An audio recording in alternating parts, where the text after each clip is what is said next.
اور جناب اسرافیل کا زندہ ہونا صرف قدرت خدا سے ہوگا یا حکم خدا سے ہوگا یا مشیت خدا سے ہوگا۔ اس کے بعد جناب اسرافیل کو حکم دیا جائے گا کہ وہ حیات کا سور پھونکے۔ اب جب وہ حیات کا سور پھونکیں گے تو پھر ایک مرتبہ تمام مردے جو پہلے مر چکے تھے یا وہ لوگ کہ جو پہلے سور کے وقت مرے تھے، اب سب کے سب میدان حشر میں جمع ہو جائیں گے۔ اب وہ جو اس وقت کی کیفیت ہے اس کو ہم پھر قرآن کی کچھ آیتیں جلدی سے پڑھ کے سنائے دیتے ہیں، اور اس میں سورہ طور کی 9-10ویں آیت ہے جس کا ترجمہ یہ ہے کہ جس دن آسمان چکر لگائیں گے اور پہاڑ اپنی چال سے چلیں گے۔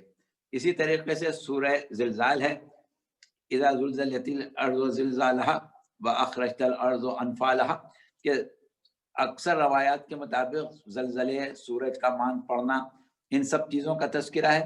اور پھر اس کے بعد سورہ لقمان کی 28ویں آیت میں یہ کہا گیا ہے کہ یہ سب کچھ جو ہے وہ ایک لمحے میں ہو جائے گا۔ ما خلقکم ولا بعثکم الا کنفس واحدۃ، کہ تمہارا پیدا ہونا اور تمہارا دوبارہ اٹھنا یہ بس ایک نفس واحد کی طرح ہے۔ اس کے بعد جو صورتحال ہے اس کو ہم بیان کریں گے اب قرآن کی آیات سے کہ پھر کیا ہوگا۔ اب جب سب زندہ ہوئے اور میدان حشر میں آ رہے ہیں تو میدان حشر میں جمع ہونے کو قرآن نے کس طرح بیان کیا ہے۔ تو اس کے لیے ہم یہ کر رہے ہیں کہ پہلے سورہ تکویر پڑھ رہے ہیں، اس کی 14 یا 15 آیتیں ہم پڑھ دیتے ہیں، تاکہ بلکہ آیتیں بھی نہیں پڑھ دیتے ہیں، اس کا ترجمہ ہی پڑھ دیتے ہیں تاکہ پھر بعد میں ہمارے پاس وقت بچ جائے مزید گفتگو کے لیے۔ تو یہاں پر یہ سورہ تکویر ہے جس کا آغاز ہو رہا ہے بسم اللہ الرحمن الرحیم، اذا الشمس کورت واذا النجوم نکدرت، یہاں سے اس کا آغاز ہو رہا ہے واذا الجبال۔ اب اس کو ہم پوری آیتیں نہیں پڑھ رہے ہیں، جلدی سے ترجمہ پڑھ دیتے ہیں۔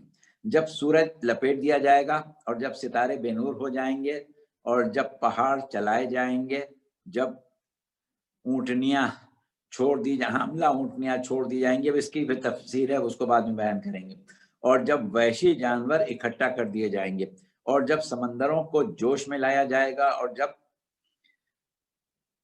زندگی وہ لڑکیاں جنہیں بچپن میں زندہ درگور کر دیا گیا ان کے بارے میں سوال کیا جائے گا، وہ پوچھیں گی کہ یہ کس جرم میں ہم مارے گئے تھے، اور جب اعمال نامے کھول دیے جائیں گے، جب آسمان اکھاڑ دیا جائے گا، جب جہنم بھڑکائی جائے گی، جب جنت قریب لائی جائے گی، تو یہ تمام چیزیں ہر آیت جو ہے وہ اپنی تفسیر مانگتی ہے، لیکن اس کا جو لب لباب ہے وہ یہی ہے کہ ہر قسم کی مخلوق، یا یہ سمجھیں کہ ہر قسم کے انسان، یہاں پر انسانوں کا ذکر ہے، ایک آیت ہے جس میں کہا گیا ہے کہ جنگلی جانور اکٹھا کیے جائیں گے۔ تو اس کی تھوڑی سی تفصیل ہم بیان کر دیں، باقی تو سب چیزیں آپ لوگوں کی سنی ہوئی ہیں۔ تو وہ جنگلی جانوروں کے بارے میں 2 روایات ہیں۔ ایک روایت تو یہ ہے کہ کچھ جانور ایسے ہوتے ہیں کہ جن کے اندر حیات بعد از موت کی صلاحیت ہوتی ہے، اور ان جانوروں کو ہم برزخی جانور کہتے ہیں۔ ان کی پہچان یہ ہوتی ہے کہ وہ خواب دیکھتے ہیں۔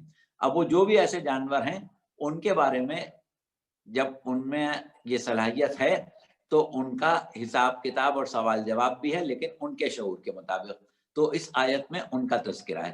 لیکن ہمارے بعض مفسرین یہ کہتے ہیں کہ نہیں، یہ ان کا تذکرہ نہیں ہے، بلکہ ہوگا یہ کہ کیونکہ روز حشر ہر شخص اپنی حقیقی شکل میں ہوگا، تو حقیقی شکلیں بعض لوگوں نے اپنی وحشی جانوروں کی بنائی ہوئی ہیں، لہٰذا وحشی جانوروں کو جمع کرنے کا مقصد یہ کہ وہ انسان کہ جو مسخ ہو کے اپنے باطن کو انہوں نے جانوروں کی شکل میں بنا لیا ہے وہ آئیں گے۔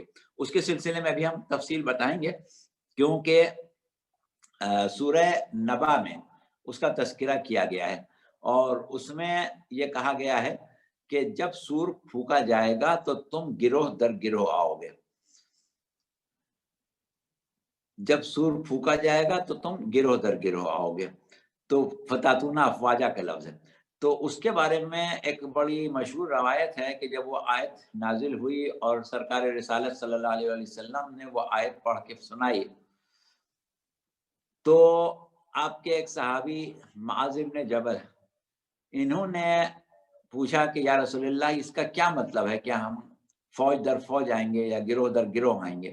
تو آپ نے فرمایا کہ تم نے ایک بہت ہی عظیم امر کے بارے میں سوال کیا ہے، اور پھر یہ فرمایا کہ میری امت کے لوگ 10 قسموں میں تقسیم ہو کے آئیں گے، انسان جو آئیں گے ان کے علاوہ، جو اپنی صحیح شکلوں میں آئیں گے ان کے علاوہ جو لوگ ہیں وہ 10 شکلوں میں آئیں گے۔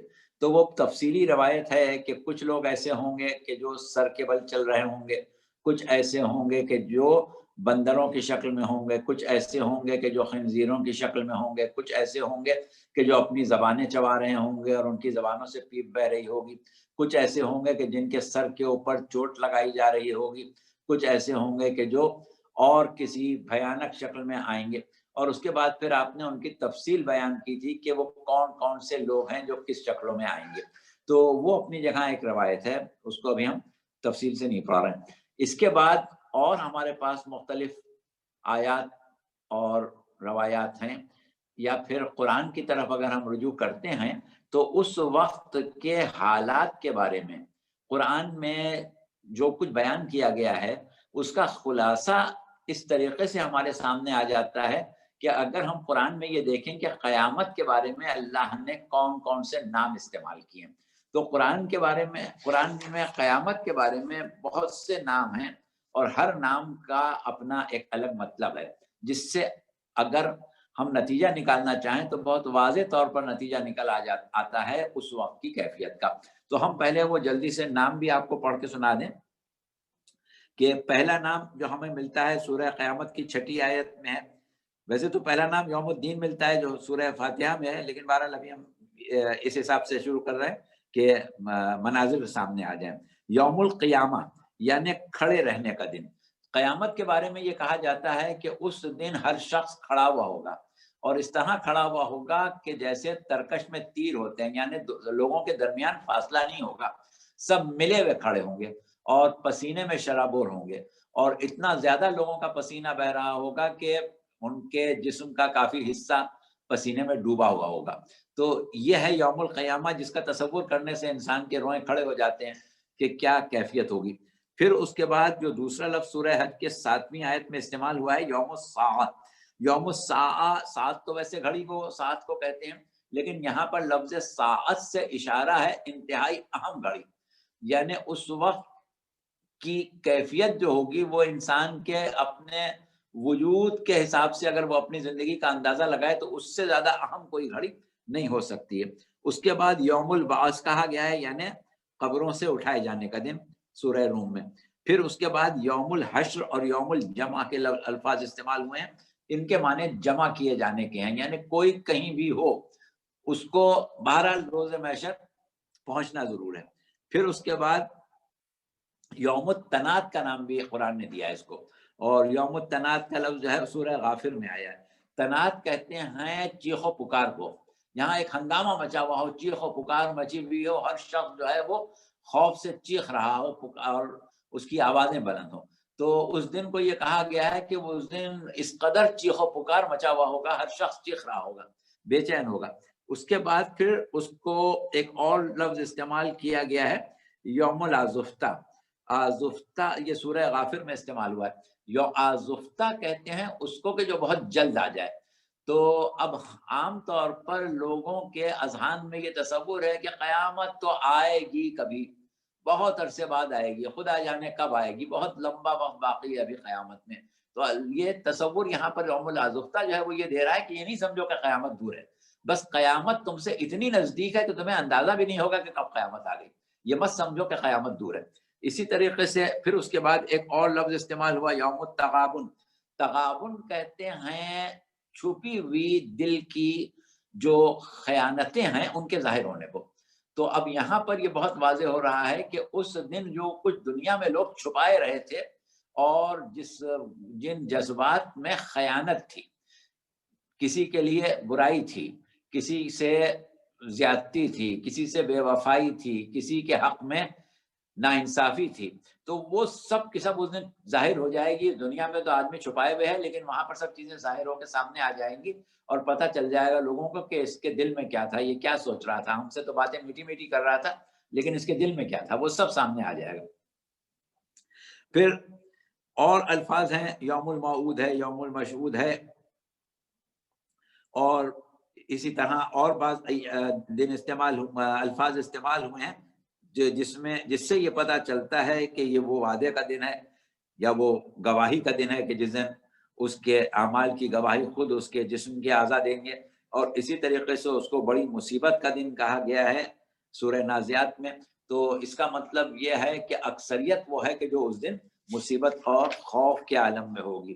اس کے بعد ہم اس سے آگے بڑھنا چاہتے ہیں اور اس میں پھر ہم یہی کریں گے کہ جلدی سے آپ کو پڑھ کے سنا دیں سورہ آراف کا ترجمہ.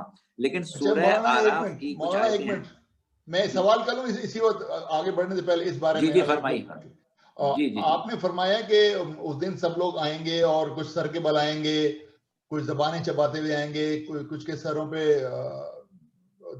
وار کی جا رہے ہوں گے، مارا جا رہا ہوگا.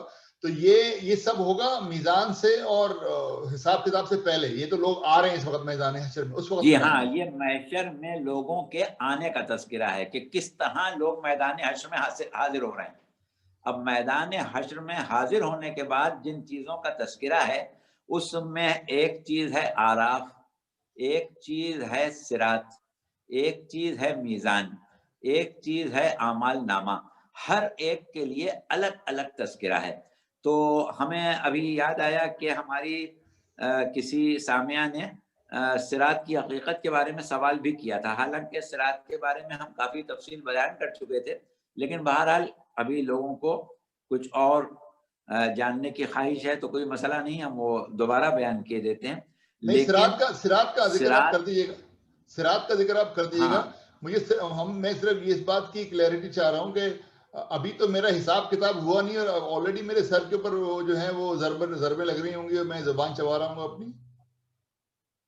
ہاں، یہ بات یہ ہے کہ انسان نے جن اعمال کو، جن بدعملیوں کو اپنی شخصیت میں ضم کر لیا ہے، ان کے اثرات جو ہیں وہ کام کرنا شروع کر دیں گے. ابھی یعنی حساب کتاب کے بعد کس طریقے سے اس کے معاملات جو ہیں وہ طے ہوں گے وہ تو بات کی باتیں ہیں. ابھی ہم ایک چیز اور بھی، جب آپ نے یہ سوال کر لیا ہے تو بیان کہتے ہیں حساب کتاب کا تذکرہ کیونکہ بہت زیادہ ہوتا ہے، میزان کا تذکرہ بہت زیادہ ہوتا ہے. ہمارے پاس جو روایات ہیں اس کے مطابق بعض لوگ ایسے ہیں جو روز حشر بغیر حساب کتاب کے جہنم میں ڈال دیے جائیں گے، اور بعض ایسے ہیں کہ جو بغیر حساب کتاب کے جنت میں بھیج دیے جائیں گے. یعنی حساب کتاب جو ہے وہ اکثریت کے ساتھ ہوگا، لیکن اقلیت ایسی بھی ہے جس کا حساب کتاب نہیں ہوگا. یعنی کچھ لوگ پری کوالیفائڈ ہوں گے، جنہوں نے پری کوالیفائڈ کچھ لوگ ہیں، پری کوالیفائڈ کچھ لوگ ہیں آلریڈی. جی ہاں، مطلب ایسے لوگ کہ جنہوں نے اپنی شخصیت کو اتنا مست کر لیا ہے کہ ان کے سوال جواب کا فائدہ ہی نہیں کوئی. صحیح ہے. اب وہ ان سے کتنا ہی بھی حساب کتاب کیا جائے ان کو جانا جہنمی میں. صحیح. اور اسی طریقے سے کچھ لوگ ایسے ہیں کہ ان سے جتنی بھی مین میخ نکالی جائے، جتنے بھی ان کے اعمال کی باریکیاں دیکھی جائیں، آخر کار ان کی شخصیت میں وہ حسن ہے کہ وہ ہیں جنتی. تو ان کو پھر پریشان نہیں کیا جائے گا حساب کتاب میں کہ ٹھیک ہے اب تمہیں جہنم میں جانا ہے، جاؤ جہاں جانا ہے وہیں پہنچ جاؤ. اور اسی طریقے سے بعض ایسے ہیں کہ جو بغیر حساب کتاب کے جنت میں چلے جائیں گے. اور باقی لوگوں کا یہ ہے کہ بعض وہ ہیں کہ جن کا حساب کتاب 50,000 سال تک چلے گا. کیونکہ دنیا میں بہت سے لوگ ایسے ہیں کہ جو کروڑوں لوگوں کے حق غصب کرتے ہیں، خدا جانے کتنے لوگوں کے حق غصب کرتے ہیں. تو اب اگر ایک شخص نے پوری قوم کے حقوق غصب کیے ہیں اور اس قوم میں مثال کے طور پر 5 کروڑ افراد تھے، تو ان 5 کروڑ افراد کو اسے جواب دینا ہے ان حقوق کے غصب کرنے کا. تو جتنوں کا بھی حق غصب کیا ہے کسی کے ساتھ اللہ ناانصافی نہیں کرے گا. اگر کچھ غاصب بددیانت حکمران ہیں جنہوں نے بہتوں کے حق غصب کیے ہیں، یا ایسے لوگ ہیں کہ جنہوں نے اس قسم کے اعمال کیے ہیں کہ جس کے نتیجے میں لاکھوں لوگ مارے گئے ہیں، جیسے کسی نے بم ایٹم بم پھینکا یا اور ایسا کوئی کام کیا کہ جس سے لاکھوں لوگ مر گئے. اب وہ جو لاکھوں لوگ مرے، وہ ان کا مرنا اور مرنے کے بعد ان کے خاندانوں کے اوپر ان کے مرنے کے کیا اثرات ہوئے اور کتنے عرصے وہ اثرات چلے، ان سب کا جواب دینا پڑے گا انہیں. تو 50,000 سال بھی گزر سکتے ہیں اس میں کہ وہ حساب ہی دیتے رہیں. اور کچھ لوگ ایسے ہیں کہ جلدی حساب کتاب سے فارغ ہو جائیں گے اور ان کو جنت میں یا دوزخ میں بھیج دیا جائے گا. تو یہ حساب کتاب کا مسئلہ جو ہے وہ ہر شخص کا، جیسا کہ ہر چیز میں ہر شخص کا حساب مسئلہ الگ ہے، ویسے ہی حساب کتاب میں بھی مسئلہ الگ ہے. البتہ اس میں گروہ ہیں کہ کچھ گروہ وہ ہیں کہ جو بغیر حساب کتاب کے جہنم میں جائیں گے، کچھ وہ جو بغیر حساب کتاب کے جنت میں جائیں گے. اچھا، اب اس کے بعد ہم وہ آگے سرات والا بڑھتے ہیں. سوال کر لیجیے، سرات والا سوال لے لیجیے. سرات جی والا ہاں، صراط والا. فرزانہ نے بھیجا تھا. بات یہ ہے کہ قرآن میں لفظ صراط استعمال ہوا ہے اور صراط کے لغوی معنی راستے کے ہیں، راستہ وے. تو اب وہ جو راستہ ہے اس کا لفظ اس لیے استعمال کیا گیا ہے کہ انسان کو اپنے دار السلام، دار الآخرت، دار البقا، یا وہ مقام کے جس کے لیے انسان کو خلق کیا گیا ہے. واللہ یدعو الی دار السلام، اللہ تو دار السلام، سلامتی کے گھر کی دعوت دیتا ہے. تو کسی ایک کو نہیں دیتا، سب کو دیتا ہے. تو اس نے سب کو سلامتی کے گھر کی دعوت دی ہے اور اس کے بعد ہدایت میں اپنی طرف سے کوئی کمی نہیں کی ہے. لیکن جیسا کہ قرآن میں آیا ہے کہ قل کل یعمل علی شاکلتی، یہ سورہ بنی اسرائیل کی 84ویں آیت ہم پڑھ رہے ہیں کہ اے رسول آپ کہہ دیجئے کہ ہر شخص کا عمل جو ہے وہ اس کی شاکلہ کے مطابق ہے. اور اس کے بعد کہا کہ وہ ربک کا عالم و بمن ہوا اہدی سبیلا، کہ تیرا رب اس بات کو جانتا ہے کہ ہدایت کو کس نے کتنا قبول کیا، کس حد تک قبول کیا. اب ہدایت کو انسان جتنا قبول کرتا ہے ویسا بندہ بنتا ہے، اور جیسا بندہ بنتا ہے ویسا ہی اس کے اور اللہ کے درمیان معاملہ ہوتا ہے. جو اللہ کا قریبی بندہ ہے، نیک بندہ ہے، اس کا معاملہ کچھ اور ہے. اب اس کے قربت کتنی ہے، اس کا تعلق اللہ سے کتنا ہے، اس کی بندگی کے درجات کتنے بلند ہیں، تو اسی حساب سے اس کے عمل کی قیمت ہوتی ہے. یعنی ایک چیز یہ ہے کہ جیسا کہ ہم نے شاید پہلے بھی کسی تقریر میں کہا تھا کہ 50 آدمی، 100 آدمی، 1000 آدمی، 10,000 آدمی، لاکھ آدمی بیک وقت نماز پڑھیں تو ہر شخص کی نماز کا وزن الگ ہوگا. سب کی نماز کا وزن بارگاہ خداوندی میں یا وہ اعمال کے ترازو کہ جس میں عمل تولا جاتا ہے کم یا زیادہ ہو سکتا ہے. تو جتنا خلوص اس کے اندر ہوگا، جتنی بندگی میں اس کی خالصیت ہوگی، جتنا اس کے اندر پروردگار عالم کا خوف ہوگا، جتنی اس کے اندر معرفت ہوگی، اسی حساب سے اس کی عبادت کی قیمت ہے. اب وہ جو آپ سنتے ہیں کہ ضربت علی یوم الخندق، علی ابن ابی طالب کی ایک ضرب خندق میں ثقلین کی جنوں انس نے جو قیامت تک عبادت کی ہے ان سب کو ایک ترازو کے پلے میں رکھ دیا جائے اور ایک طرف وہ ثواب رکھ دیا جائے تو وہ ثواب زیادہ ہوگا. تو وہ مقام معرفت ہے، مقام قرب ہے، مقام خلوص ہے کہ کس خلوص سے بارگاہ خداوندی میں عمل پیش کیا گیا. تو جتنے خلوص سے پیش کیا گیا اتنا وہ عمل بھاری ہے. تو اس حساب سے ہر شخص کے عمل کا وزن جو ہے وہ الگ الگ ہوتا ہے. اور بہت سی روایات ہمارے پاس ایسی ملتی ہیں کہ ایک جاہل اگر ساری رات کھڑا رہے محراب عبادت میں اور عبادت کرتا رہے اور اس کے بعد اس کے ثواب کو جمع کر کے ایک جگہ رکھ دیا جائے، تول کے اس کا وزن کر کے رکھ دیا جائے، اور اس کے بعد اسی ترازو پر اس صاحب معرفت کی 2 رکعت نماز کا وزن رکھا جائے جو معرفت کے ساتھ صرف 2 رکعت نماز پڑھ کے سو گیا ہے، تو وہ معرفت کے ساتھ 2 رکعت نماز جو ہے اس کا ثواب بہت زیادہ ہے بنسبت اس کے کہ جو جہالت کی عالم میں عدم معرفت میں ساری رات پڑھی. تو یہ ایک خاص قاعدہ ہے، طریقہ ہے کہ عمل جو ہے وہ اس کی معرفت، اس کے خلوص، اس کے ایمان کا درجہ، اس کی بندگی کی کیفیت کے مطابق ہوتا ہے.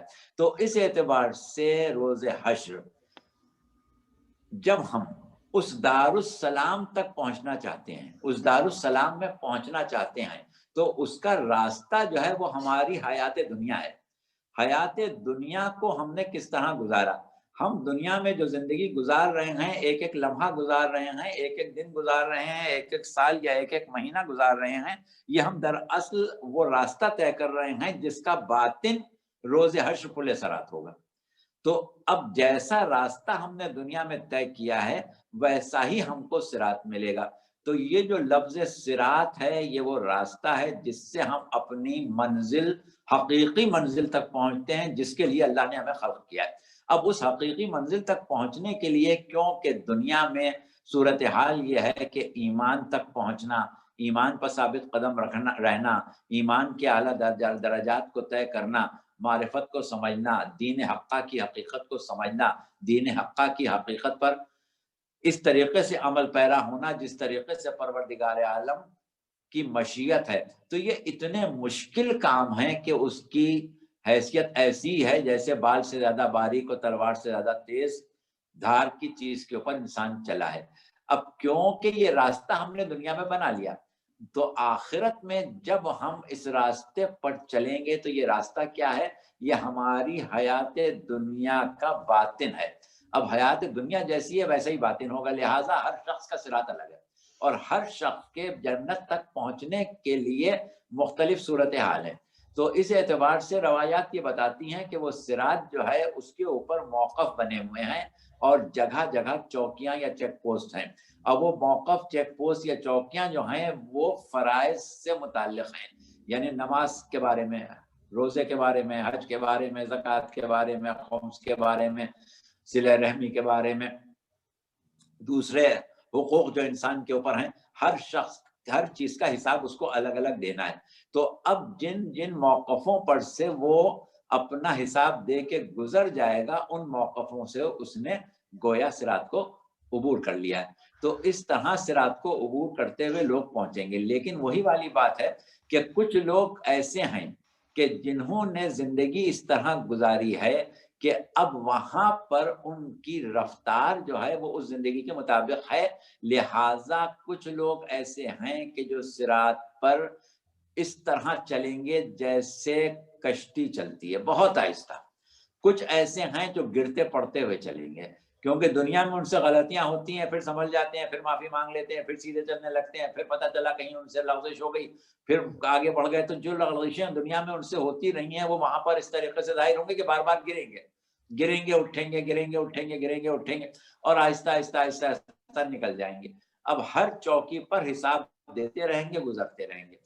لیکن اب صورتحال یہ ہے کہ کچھ لوگ ایسے ہیں کہ جنہوں نے ایسی زندگی گزاری ہے کہ ان کی رفتار جو ہے وہ ایک تیز رفتار گھوڑے کی جیسی ہوگی، ان کو راستے میں لڑکھڑائیں گے نہیں، گریں گے نہیں۔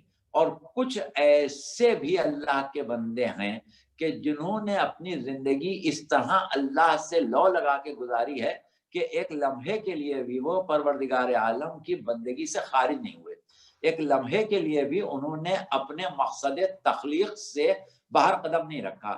وما خلقت الجن والانس الا لیعبدون، مقصد تو صرف یہ تھا کہ ہم نے انسانوں اور جنوں کو اس لیے پیدا کیا ہے کہ وہ معرفت کے راستے پر چلیں، وہ ان اعمال کو انجام دیں کہ جو قربت خدا بندی کے لیے کیے جاتے ہیں، صرف وہی کام کریں جو قربتاً اللہ کرنا ہے۔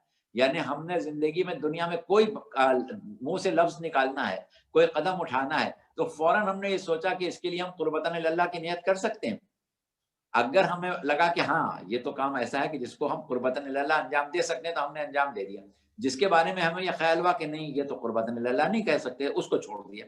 ہر کام انہوں نے قربتاً اللہ کیا، تو اب پروردگار عالم کا کرم ان کے اوپر اس طرح شامل حال ہے کہ اب ان کے لیے پورے صراط کی کوئی حیثیت ہی نہیں ہے، وہ اس طرح گزر جائیں گے جیسے بجلی کی رفتار، بجلی کی رفتار سے وہ میدان حشر سے جنت میں اپنے مقام پر پہنچ جائیں گے۔ اب جنت کے مقامات سب کے الگ الگ ہیں، بہرحال جو ان کا مقام ہے اس مقام پر پہنچ جائیں گے۔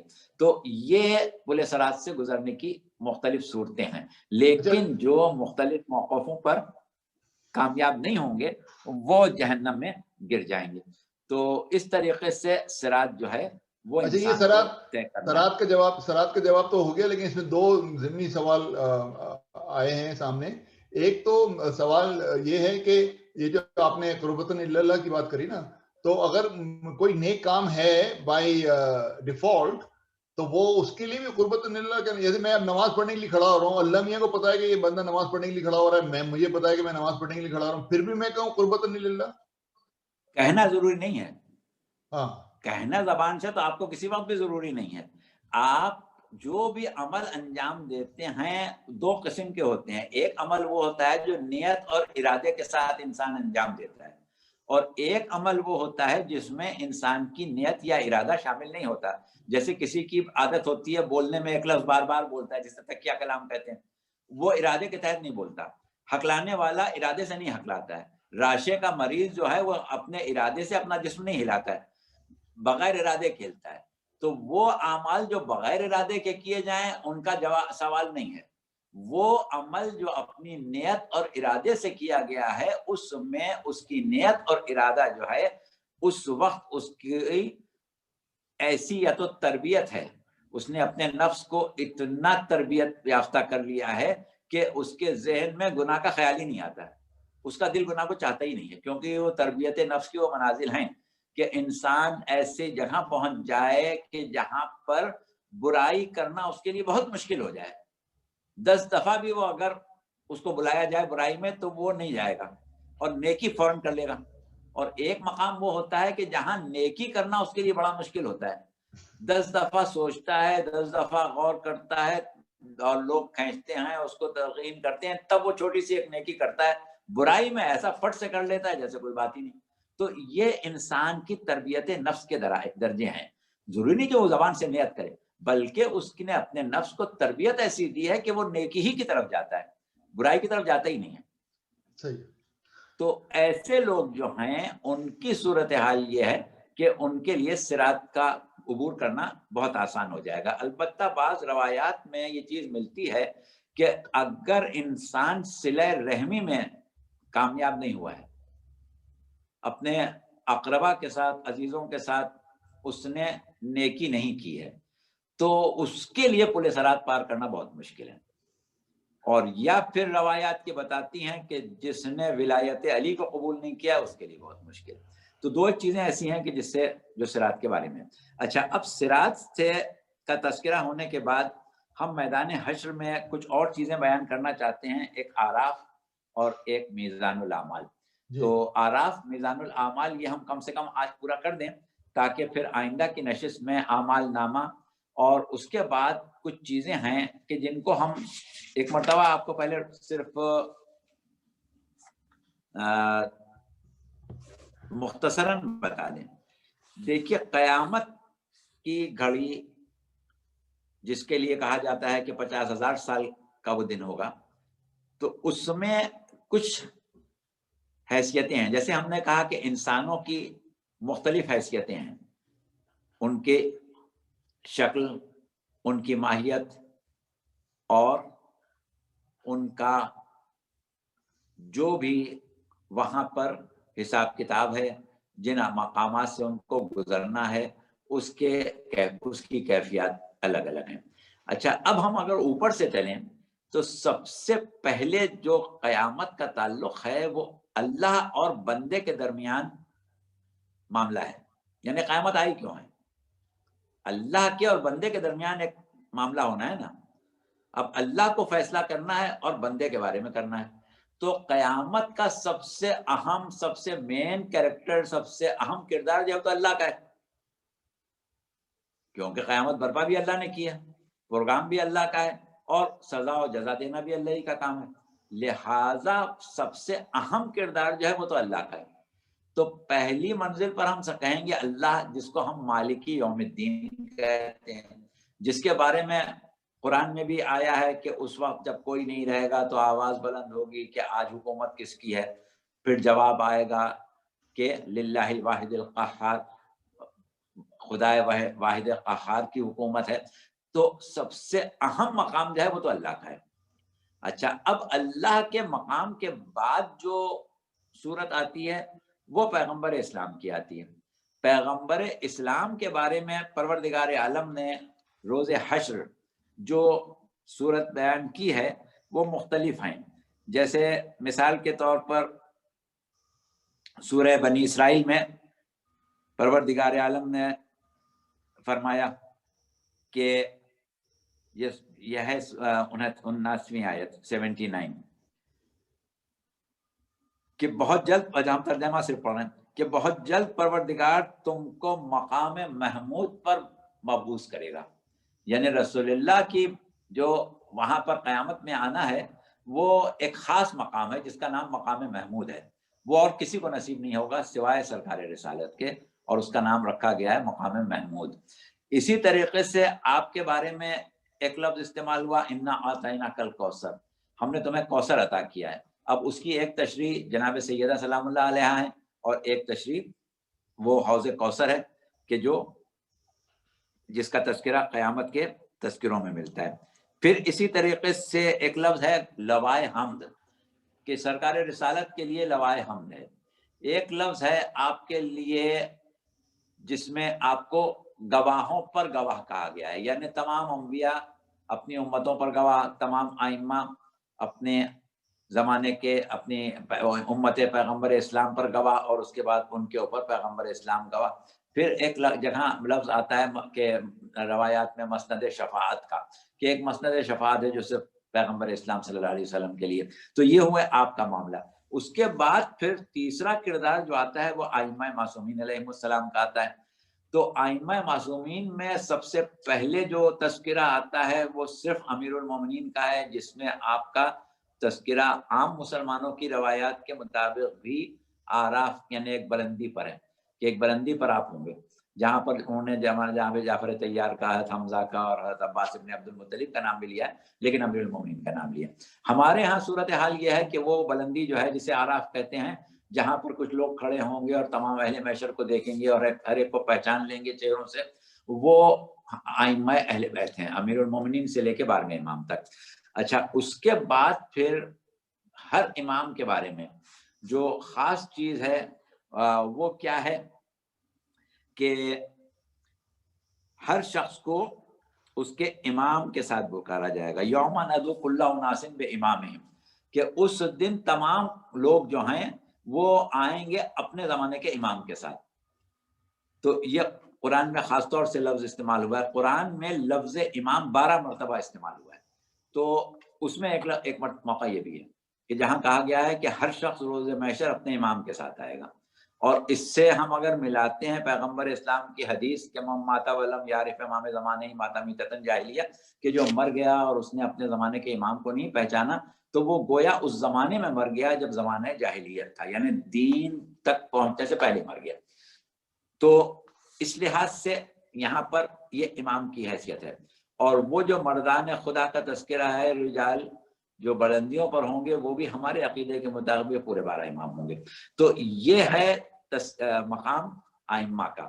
اب ائمہ کے مقام میں جیسا کہ ہم نے کہا کہ ابھی سورہ اعراف ہم پڑھیں گے، وہاں پر یہ کہا گیا ہے کہ ایک تو میزان کا تذکرہ ہے جو روایات بتاتی ہیں کہ میزان الاعمال جو ہے یعنی انسانوں کے لیے کسوٹی، کیونکہ پروردگار عالم نے یہ ارشاد فرمایا ہے کہ یا بنی آدم خلقت الاشیاء لاجلک وخلقتک لاجلی، اے بنی آدم ہم نے تمام کائنات کو اور تمام چیزوں کو تیرے لیے پیدا کیا ہے، لیکن تجھ کو اپنے لیے پیدا کیا ہے. اب جس کو اپنے لیے پیدا کرے اس کو کس کسوٹی پر ناپے، کس کسوٹی پر دیکھے کہ یہ کس حد تک اللہ کا تھا. تو اس کے لیے وہ کسوٹی جو ہے وہ میزان ذات امیر المومنین علیہ السلام. سورہ اعراف کی آیتیں پڑھ رہے ہیں اور 35ویں آیت سے شروع کر رہے ہیں، اور تقریباً ہم اس کے آگے 10-15 آیتیں پڑھیں گے جہاں تک سب چیزیں واضح ہو جائیں. تو یا بنی آدم، اچھا چلیں ہم ترجمہ پڑھتے ہیں خالی. تو ترجمہ ہم اس کا یہ پڑھیں گے کہ اے اولاد آدم، اگر تمہارے پاس خود تمہیں میں سے رسول آئیں جو تمہیں میری آیات سنایا کریں، تو جو تقوی اختیار کرے اور اصلاح کریں پس انہیں نہ کسی قسم کا خوف ہوگا اور نہ وہ غم زدہ ہوں گے. اور جو لوگ ہماری آیات کی تکذیب کرتے ہیں اور ان سے استکبار کرتے ہیں وہی اہل جہنم ہیں جہاں وہ ہمیشہ رہیں گے۔ تو یہ تو پہلے ایک فیصلہ ہو گیا۔ اب اس کے بعد آپ آگے بڑھیں جہاں وہاں کا منظر بیان کیا گیا ہے۔ اس شخص سے بڑھ کر ظالم اور کون ہو سکتا ہے جو اللہ پر جھوٹ بہتان باندھتا ہے اور اس کی آیات کی تکذیب کرے۔ ایسے لوگوں کو وہ حصہ ملتا رہے گا جو ان کے حق میں لکھا ہے، چنانچہ جب ہمارے بھیجے ہوئے ان کی قبض روح کے لیے آئیں گے، یعنی یہاں پر بھیجے ہوئے سے مراد وہ فرشتے ہیں، تو کہیں گے کہاں ہیں تمہارے وہ معبود جنہیں تم اللہ کے سوا پکارتے تھے؟ وہ کہیں گے وہ ہم سے غائب ہو گئے، اور اب وہ خود اپنے خلاف گواہی دیں گے کہ وہ واقعی کافر تھے۔ اب اللہ کہے گا کہ تم لوگ جن و انس کی ان قوموں کے ہمراہ داخل ہو جاؤ، یعنی جہنم میں، جو تم سے پہلے داخل ہو چکی ہیں۔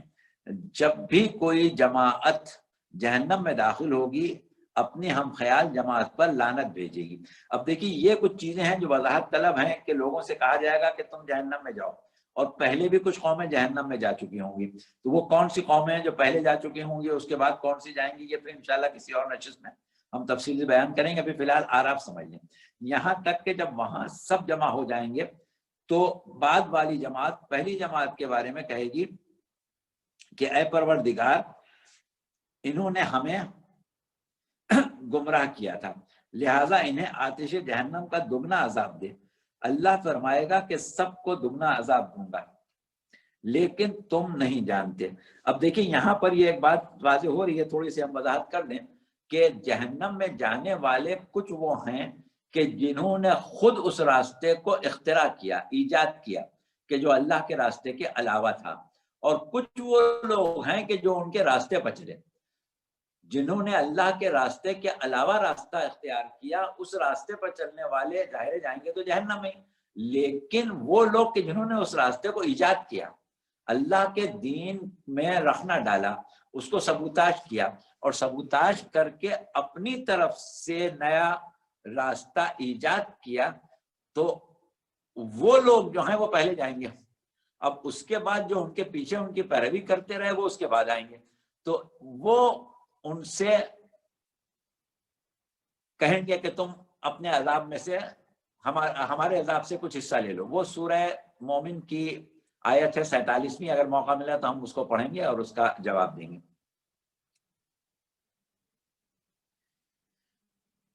ان کی پہلی جماعت دوسری جماعت سے کہے گی کہ تمہیں ہم پر کوئی بڑائی حاصل نہ تھی، بس تم اپنے کیے کے بدلے میں عذاب کا مزہ چکھو۔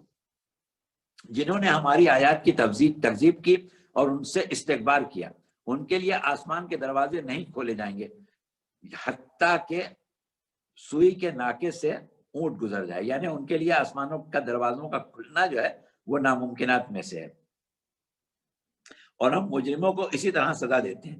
اس کے لیے جہنم ہی بچھونا اور اوڑھنا ہوگا، اور ہم ظالموں کو ایسا بدلہ دیا کرتے ہیں، اور ایمان لانے والوں کے لیے نیک اعمال بجا لانے والے اہل جنت میں ہیں، اور اہل جنت میں سے ہیں جہاں وہ ہمیشہ رہیں گے۔ ہم کسی کو طاقت سے زیادہ ذمہ دار نہیں ٹھہراتے، اور ہم ان کے دلوں میں موجود کینے نکال دیں گے۔ ان کے محلات کے نیچے نہریں بہ رہی ہوں گی، اور وہ کہیں گے کہ ثنا کامل ہے اس خدا کے لیے جس نے ہمیں یہ راستہ دکھایا، اور اگر اللہ ہماری رہنمائی نہ فرماتا تو ہم ہدایت پانے والے نہ ہوتے۔ اب یہ وہ لوگ ہیں کہ جن کو ہدایت کے بدلے میں جنت مل گئی، اور ابھی وہ جنت میں گئے نہیں ہیں، لیکن جنت میں جانے سے پہلے وہ اللہ کی حمد و ثنا کر رہے ہیں، تسبیح کر رہے ہیں، اور وہ یہ کہہ رہے ہیں کہ یہ سب کچھ اللہ ہی کا کرم ہے کہ ہم نے ہدایت پائی ہے۔ الحمدللہ الذی ہدانا لہذا وما کننا لنہتدی لولا ان ہدانا اللہ لقد جاءت رسول ربنا بالحق، کہ وہ یہ کہہ رہے ہیں کہ اللہ نے حق کے ساتھ رسول بھیجے تھے جس کی وجہ سے ہمیں ہدایت حاصل ہوئی، اور ان ہدایتوں کا نتیجہ یہ ہوا کہ ہمیں اللہ نے ہم کو جنت کے قابل بنا دیا۔ تو اب اس وقت یہ ندا آئے گی کہ یہ جنت جس کے تم وارث بنائے گئے ہو ان اعمال کے صلے میں ہے جنہیں تم بجا لاتے رہے ہو۔ اب یہ چیز جو ہے کہ اعمال کے بدلے میں جنت ملی ہے، اس کی جو تشریحات ہیں اس میں تجسیم اعمال بھی آ جاتی ہے، کہ جنت کے باغ، جنت کی جو نعمتیں، جنت کی نہریں، جنت کے محلات جو ہیں وہ آیا ان کے اعمال کی تجسیم ہے کہ جیسا عمل تھا ویسا بن گیا، یا پہلے سے وہاں موجود ہے، یہ پھر ایک الگ بحث۔ اور اہل جنت اہل دوزخ سے پکار کے کہیں گے ہم نے وہ تمام وعدے سچے پائے جو ہمارے پروردگار نے ہم سے کیے تھے، کیا تم نے بھی اپنے رب کے وعدوں کو سچا پایا؟ وہ جواب دیں گے ہاں۔ تو ان دونوں کے درمیان میں ایک مؤذن آواز دے گا، اذان دے گا۔ اب دیکھیے یہ خاص چیز تھی جس کی طرف ہم لانا چاہتے تھے کہ اہل دوزخ اور اہل جہنم کے تذکرے کے بعد ایک کردار کا تذکرہ کیا ہے قرآن نے، اور اس کردار کے لیے لفظ استعمال کیا ہے مؤذن، یعنی اذان دینے والا۔ اور اذان دینا گویا پکارنا ہوتا ہے کہ ایک پکارنے والا اس وقت پکارے گا۔ کب پکارے گا؟ کہ جب اہل جہنم اور اہل جنت الگ الگ ہو گئے، اور وہ پکارنے والا ایک ایسی آواز میں پکارے گا کہ جو آواز پورے محشر کے جتنے بھی لوگ ہیں وہ سب سنیں گے، یعنی کل آبادی سنے گی۔ تو ایسی آواز کیا ہوگی اور وہ کیا کہے گا؟ اور وہ آواز یہ دے گا کہ اللعنۃ اللہ علی الظالمین، وہ کہے گا کہ اللہ کی لعنت ہو ظالموں پر، جو لوگوں کو راہ خدا سے روکتے اور اس میں کجی پیدا کرنا چاہتے تھے۔ یعنی اللہ کے راستے کو انہوں نے تبدیل کیا تھا، جو دین پیغمبر اسلام لے کے آئے تھے اس کو انہوں نے سبوتاش کر کے اس میں نئی شاخیں نکالی تھی، نئے انداز پر پیش کیا تھا، اور وہ آخرت کے منکر تھے۔ اب دیکھیے آخرت کے منکر بظاہر نہیں تھے وہ، لیکن ان کا عمل یہ بتا رہا تھا کہ ان کو فکر نہیں تھی آخرت کی۔ اگر آخرت کی فکر ہوتی تو کبھی ایسا کام نہ کرتے۔ اور اہل جنت اور اہل جہنم دونوں کے درمیان ایک حجاب ہوگا، اور بلندیوں پر کچھ ایسے افراد ہوں گے۔ اب دیکھیے یہ ہم آ رہے ہیں افراد کے اوپر۔ بلندیوں پر کچھ ایسے افراد ہوں گے جو ہر ایک کو ان کی شکلوں سے پہچان لیں گے، اور اہل جنت سے پکار کر کہیں گے تم پر سلامتی ہو، سلام علیکم۔ یعنی یہ جو قرآن میں لفظ ہے سلام کا لفظ ہے کہ نادو اصحاب الجنتی ان سلام علیکم، وہ اصحاب جنت کو، جنت والوں کو آواز دیں گے اور ان سے کہیں گے سلام علیکم۔ اور یہ لوگ بھی جنت میں یہ لوگ ابھی جنت میں داخل نہیں ہوئے ہوں مگر امیدوار ہوں گے، اور جب ان کی نگاہیں اہل جہنم کی طرف پلٹائی جائیں گی تو وہ کہیں گے کہ اے پروردگار ہمیں ظالموں کے ساتھ شامل نہ کرنا۔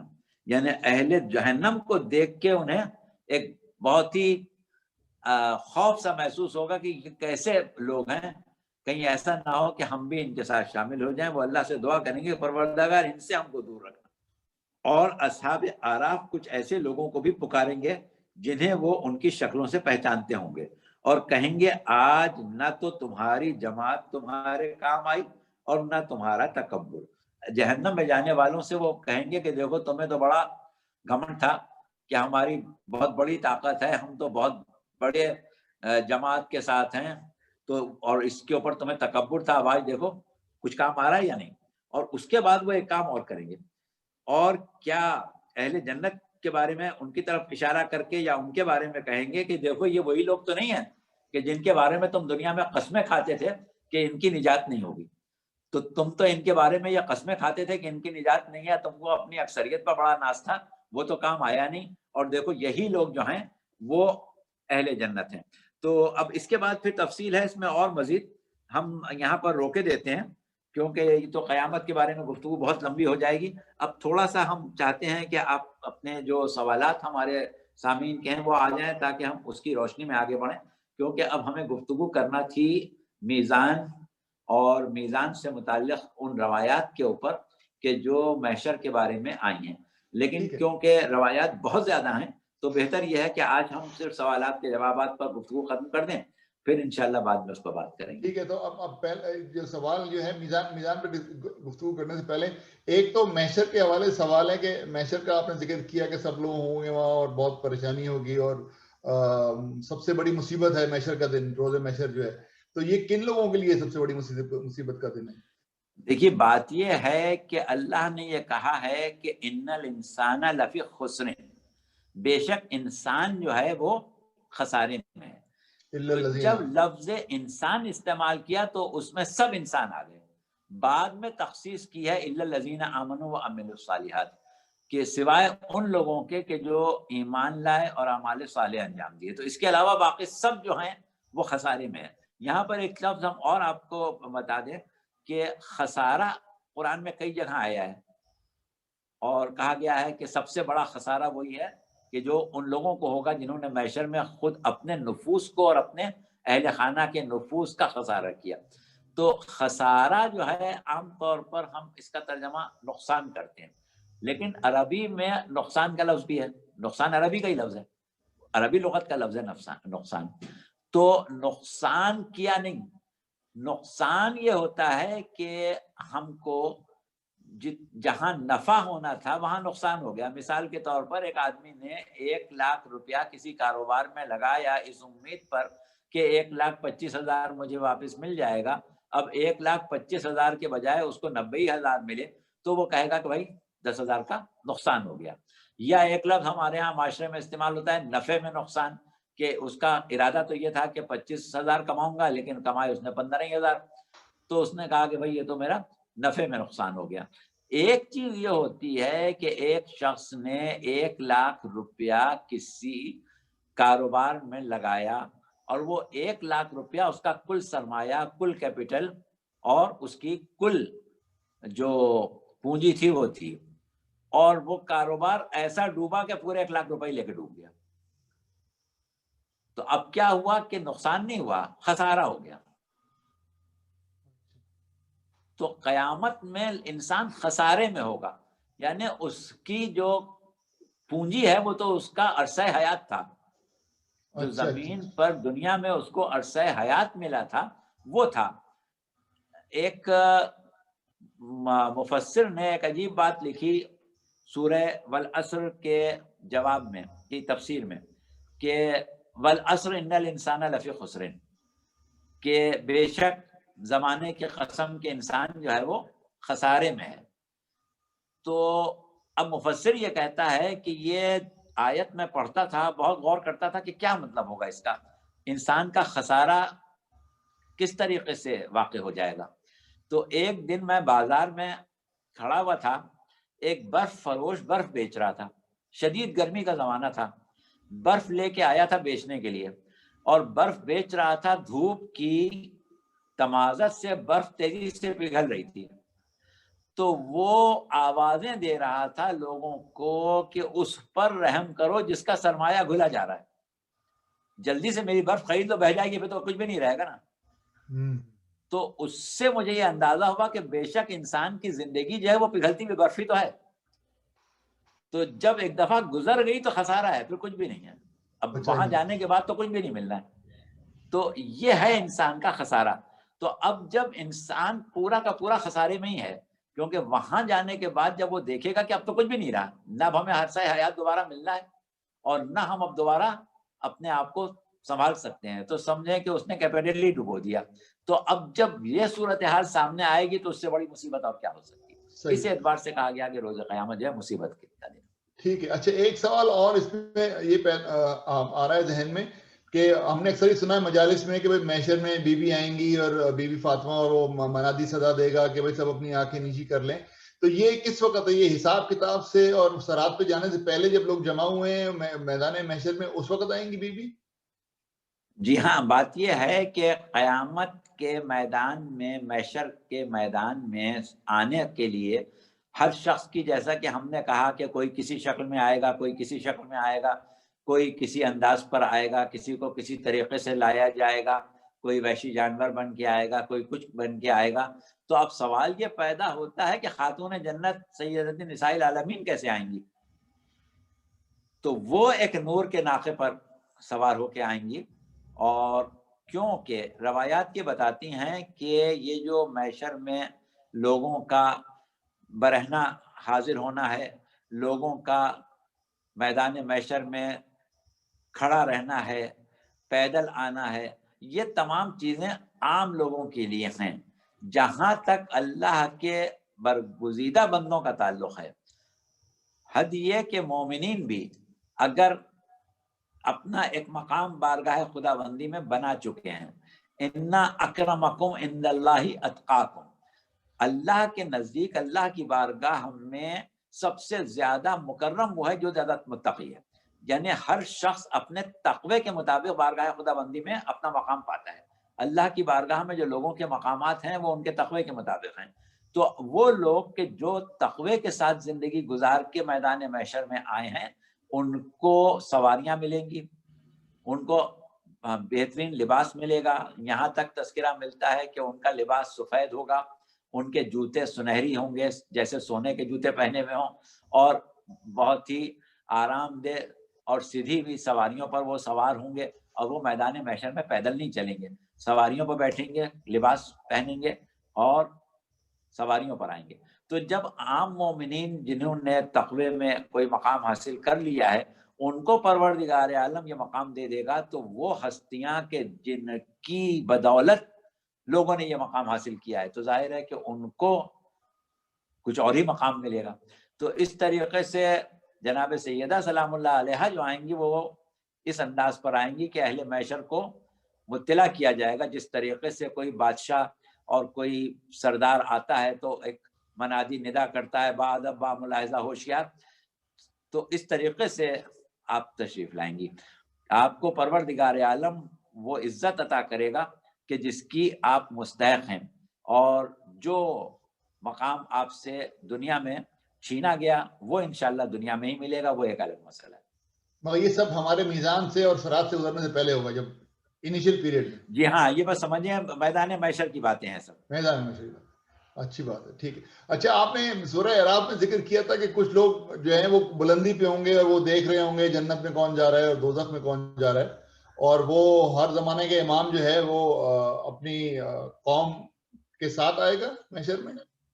جی ہاں، محشر میں ہر شخص جو آئے گا وہ اپنے زمانے کے امام کے ساتھ آئے گا. یہ سورہ بنی اسرائیل میں خاص طور سے بیان کیا گیا ہے کہ اس کو امام کے ساتھ لایا جائے گا. اس کی بہت سی وجوہات ہیں کہ پروردگار عالم نے سورہ توبہ کی 105ویں آیت میں ایک بات کہی ہے. ہم صرف ترجمہ بیان کیے دیتے ہیں، اور وہ ترجمہ یہ ہے، وہ شروع اسی طرح سے ہوتی ہے، قل عملو، تم عمل کرو، اے رسول کہو کہ تم عمل کرو، اور تمہارے عمل کو دیکھے گا اللہ، اس کا رسول اور کچھ مومنین.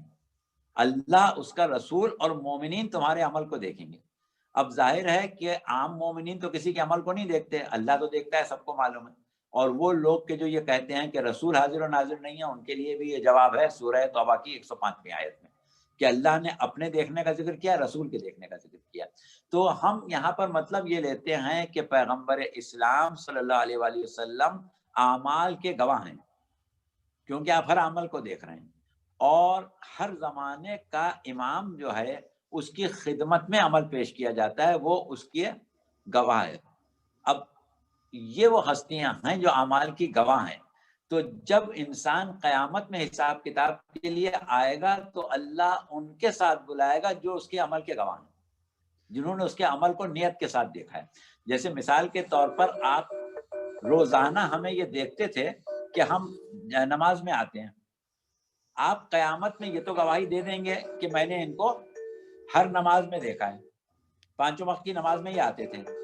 لیکن آپ یہ گواہی نہیں دے سکتے کہ ہماری نیت کیا تھی، ہم صرف ریاکاری میں لوگوں کو دکھانے کے لیے، عزت لینے کے لیے آتے تھے، یا کچھ بڑے لوگ وہاں نماز پڑھنے آتے تھے، ان سے تعلقات بڑھانے کے لیے آتے تھے، یا ہم اپنے دل سے خاص پروردگار عالم کے حضور داخل سجدہ ریز ہونے کے لیے آتے تھے. تو یہ وہ گواہی دے گا کہ جو ظاہر و باطن کو دیکھ سکتا ہوں. اچھا، نہیں تو میں سوال میرا یہ ہے کہ امام کے ہر امام کے ساتھ اس کے دور کے لوگ آئیں گے، تو امام زمانہ کے ساتھ لوگ جو آئیں گے وہ 328 بہت بڑی بھیڑ ہوگی امام میں. 328 ہجری کے، جی 328 ہجری کے بعد جو بھی پیدا ہوا ہے امام کے ساتھ جو لوگوں کی تعداد ہے وہ بہت زیادہ ہو جائے گی بنسبت دوسرے اماموں کے. میں یہ کہہ رہا ہوں کہ 328 ہجری کے بعد جو بھی پیدا ہوا ہے وہ امام زمانہ کے ساتھ وہاں پہ ہوگا، وہ گورا ہو، کالا ہو، افریقی ہو، اوباما ہو، ٹرمپ ہو، سب. آپ کی غیبت کبریٰ کی تاریخ ہے امام حسن عسکری علیہ السلام کی شہادت کے بعد سے 264 ہجری سے سمجھیے امام زمانہ کی امامت کا زمانہ ہے. وہ سب لوگ امام زمانہ کے ساتھ آئیں گے چاہے امام زمانہ جی کو ہاں مانے یا نہ مانے. 260 ہجری سے لے کے آج تک چاہے مانے امام زمانہ کو یا نہ مانے. نہ مانے یا مانے. بات اچھا. یہی ہے کہ ماننے والے جو ہیں اسی اعتبار سے فائدے میں ہیں. وہ جو کہا جاتا ہے کبھی اہل بیت کے ماننے والے گناہگار بھی تو ہوتے ہیں, اہل بیت کے ماننے والے برائیاں بھی تو کرتے ہیں, پھر وہ اتنے فائدے میں کیوں آئیں؟ تو اس کی کئی وجوہات ہیں. پہلی چیز تو یہ کہ ان کو ماننے کے لیے بڑی قربانیاں دینا پڑیں. جس نے بھی ان کو مانا, جس زمانے میں مانا, ان کو بہت قربانیاں دینا پڑیں, اور اتنی قربانیاں دیں کہ اس قربانیوں کو دے کے دین حقہ تک پہنچنا جو ہے, یا دین حقہ پر قائم رہنا, اسی کا اجر اتنا بڑا ہے کہ اس کی تمام گناہ جو ہے اس پر بخش دیے جائیں. چلیے, تو یہ تو ہو گیا سوال معاشرے کے بارے میں. اب آپ میزان کے بارے میں فرما دیجیے ذرا کہ میزان کی کیا نوعیت ہے. ہاں, میزان کے بارے میں ہم ابھی صرف اتنا ہی کہتے ہیں کہ پروردگار عالم نے میزان کے بارے میں جو کچھ کہا ہے وہ سورہ حدید کی آیت ہے 25ویں, اور ارشاد ہوا کہ لقد ارسلنا رسلنا بالبینات وانزلنا معهم الکتاب والمیزان لیقوم الناس بالقسط. بے شک ہم نے رسولوں کو بھیجا, اس طرح بھیجا کہ ان کو معجزات دیے اور ان کے ساتھ کتاب بھی نازل کی اور میزان بھی نازل کیا. تو کتاب جو ہے وہ دراصل ایک تحریری ہدایت ہے. تحریری طور پر ہمیں تھیوریٹیکلی سمجھانے کے لیے کتاب بھیجی, لیکن تھیوری کو اللہ نے کافی نہیں سمجھا بلکہ اس کے ساتھ پریکٹیکل ضروری سمجھا. اور پروردگار عالم نے جس ہدایت کو اپنے اوپر واجب کیا ہے اور ہمیشہ ہدایت کرتا تھا, ہدایت کر رہا ہے, ہدایت کرتا رہے گا, عمل ہدایت میں انقطاع نہیں ہے. تو ہدایت دو قسم کی ہے, ایک قولی ہدایت اور ایک عملی ہدایت. تو قولی ہدایت کے لیے اللہ نے 4 آسمانی کتابیں نازل کی, صحیفے نازل کیے. صحیفوں کی تعداد اگر سب جمع کی جائے تو زیادہ سے زیادہ 40-50 صحیفے ہو جائیں گے. تو 50 صحیفے, 4 کتابیں, 54 جگہ اللہ نے جمع کی, تھیوری میں جمع کر کے بھیجا. لیکن جب عملاً ڈیمانسٹریشن والی بات آئی تو 1,24,000 انبیاء بھیج دیے, ائمہ بھیج دیے, اولیاء بھیج دیے, اوصیاء بھیج دیے. یعنی پریکٹیکل ہدایت جس کو ہم کہتے ہیں ڈیمانسٹریشن, ایک کام کر کے دکھانا اور اپنے آپ کو اس مشیت خداوندی کا نمونہ بنا دینا, اس دین کو سراپا پیش کر دینا. جیسے ہم اہل بیت کے لیے کہتے ہیں کہ یہ قرآن کے ساتھ ہیں, قرآن علی قرآن کے ساتھ ہے, قرآن علی کے ساتھ ہیں, یا ہم نے 2 چیزیں چھوڑی, ایک قرآن چھوڑا, ایک اہل بیت چھوڑے. تو اس کا مطلب یہ کہ قرآن تھی تھیوری اور یہ تھے پریکٹیکل. تو وہ پریکٹیکل جو ہے وہ ہے کسوٹی. تو وہ کسوٹی جو ہے وہی میزان ہے. اسی کے اوپر لوگوں کی نیتیں, لوگوں کی بندگی, لوگوں کی معرفت, لوگوں کا عمل, لوگوں کی جو بھی کیفیات رہی ہیں وہ ساری کی ساری اس کسوٹی پر تولی جائیں گی. اور اب کہا جائے کہ بھائی, اکثر لوگ یہ کہتے ہیں کہ ارے بھائی تم کہاں ہم کو لا رہے ہو, اگر وہ کسوٹی ہے تو ہم تو تم کسی گنتی میں نہیں ہوں گے. بھائی کوئی چھوٹی موٹی کسوٹی لاؤ تو شاید ہم کوئی مقام حاصل کر لیں. اب آپ کس کو لے کے آ رہے ہیں؟ تو وہاں پر ہماری تو کوئی حیثیت ہی نہیں ہوگی, کہاں رکھا جائے گا ہمیں. تو جیسے ترازو میں ایک چونٹی آ گئی, کیا فرق پڑے گا, ترازو تو وہیں کا وہیں رہے گا. تو اس میں شک نہیں ہے, مگر پروردگار عالم کے لیے جو چیز بہترین کسوٹی ہوگی وہی انسان کے لیے لائی جائے گی, کیونکہ اللہ نے جو انسان کے ارتقاء کا, اس کے مقام بلند کا ایک ہدف بنایا, ٹارگٹ بنایا, وہ بہت بلند تھا. یہ سمجھ لیں سب سے بڑی بات کہ اپنے لیے خلق کیا. انسان کی روح کو, انسان کی قوت حیات کو اپنی روح کا, نفخت فیہ من روحی, اپنی روح میں سے, تو اپنی میں سے کوئی نکال کے تو کوئی نہیں ڈال دیا. لیکن بات یہی ہے کہ جس تخلیق میں اللہ نے اتنا اہتمام کیا کہ اس کی حقیقت کو اپنی طرف نسبت دی, اور اس تخلیق کے مقصد کو یہ کہا کہ میں نے اپنے لیے خلق کیا. بھئی اللہ تو بے نیاز ہے, اسے کیا چاہیے, لیکن اپنے لیے خوف کیا کا مطلب یہی ہے کہ اس کو ایسا بنایا کہ میری بندگی کے شایان نشان ہو جائے. تو اب میری بندگی کے شایان نشان ہونے کے لیے اتنا اعلیٰ اس نے مقصد بنایا ہے، تو ویسے ہی اعلیٰ ترازو بھی ہونا چاہیے. وہ ترازو جو ہے امام علی ہے ہمارے حساب سے، میزان. امیر المومنین علیہ السلام ہے ہماری روایات کے مطابق میزان العمل. تو رسول اللہ کا کردار کہاں ہے پھر محشر میں اور قیامت کے دن؟ ہاں، بات یہ ہے کہ رسول اللہ کے کردار کا جہاں تک تعلق ہے وہ اس سے آگے کا کردار ہے. ابھی ہمارے اعمال تولے جا رہے ہیں. ابھی منزل حوض کوثر، ابھی منزل لوائے حمد، اور ابھی منزل شفاعت تک ہم پہنچے نہیں ہیں. انشاءاللہ آئندہ تقریروں میں ہم آئیں گے تو وہاں رسول اللہ کے مقام کی بات ہوگی. لیکن بہرحال مختصراً آپ یہ سمجھ لیں کہ ابھی تک تو اللہ کا بھی ہم نے ذکر نہیں کیا نا، جبکہ قیامت تو ساری جو ہے وہ اللہ ہی کی برپا کی ہوئی ہے. تو سب سے بڑا جو کردار ہے وہ تو اللہ کا ہے نا. اب اس کے بعد رسولوں کا آئے گا، پھر پیغمبر اسلام کا، بلکہ سب سے بڑا کردار پیغمبر اسلام کا، باقی رسولوں کا، پھر باقی ائمہ کا. اچھا، فرزانہ نے ایک سوال یہ کیا تھا کہ قیامت کے اندر محشر کے دن یہ کہا جاتا ہے کہ ماں جو ہے اپنے دودھ پیتے بچے کو چھوڑ دے گی اور باپ بیٹے کو نہیں پہچانے گا، بیٹا باپ کو نہیں پہچانے گا. تو اس وقت پھر یہ شفاعت کس طرح ہوگی جب کوئی کسی کو پہچان نہیں رہا؟ تو اس طرح کا ان کا سوال تھا نا ایک فرزانہ کا. ہاں، بات یہی ہے کہ شفاعت جو ہے وہ ایک ایسا موضوع ہے. دو موضوعات ابھی ہمارے قیامت سے متعلق رہ گئے ہیں. انشاءاللہ پروردگار عالم نے موقع دیا تو ہم ان دونوں کو الگ الگ لیں گے. دونوں ایسی چیزیں ہیں کہ جن کے اوپر پوری پوری نشستوں کی ضرورت ہے. ایک عقیدہ رجت اور ایک عقیدہ شفاعت.